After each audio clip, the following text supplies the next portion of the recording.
we are now going to ease our way into Flux and Gauss's law. Now this is actually going to be spread over a few different sections, and recognize that we're going to go very slowly into it, so depending on if you've already done some reading, if you're already a little bit familiar with this topic, you might be able to skip ahead a few videos. However, this is a topic that is one of the hardest for students to understand, so I want to go into it as slowly as possible so that hopefully you can understand all the details. So we're just going to start with the idea of hidden charges. We have a box, there's a charge in it, but we don't know anything about the charge.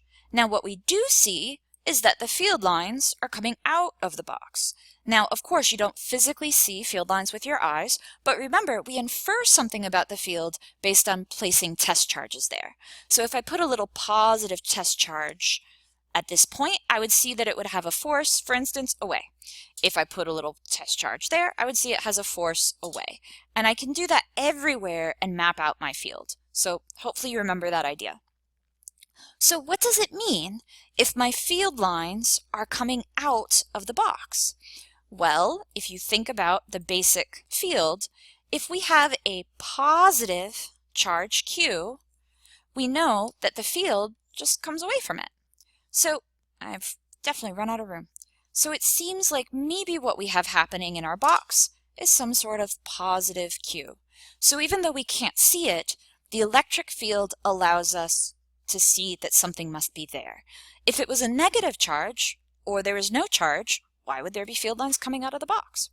So this is the basic idea that we're starting with. We can infer what's in the box from the field lines. If all of the field lines are pointing into the box, that would be a negative charge, because field lines point towards a negative charge, and on every side of the box, it's pointing into the box. Now, this last case is a little more interesting. We have a field pointing to the right, and then we have a field pointing to the right. The box itself doesn't seem to be making any difference on the field whatsoever.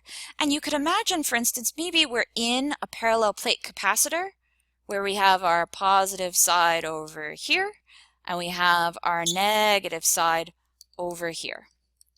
So it doesn't seem like this box has changed anything about this, so this would be no net charge. Now there's a key here that we have to come back to later in order for this to really make sense, and that's the idea of net charge.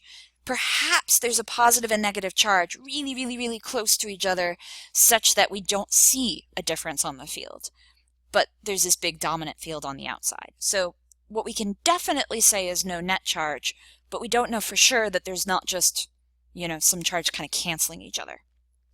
Now the other thing to keep in mind is that this box can be basically imaginary, right? This box could, for instance, be, say, cardboard, or just not made of anything. That's something we're going to come back to. This isn't a metal box, because the metal box itself would actually disturb the field a little bit. We haven't explained that. That's actually later in this chapter.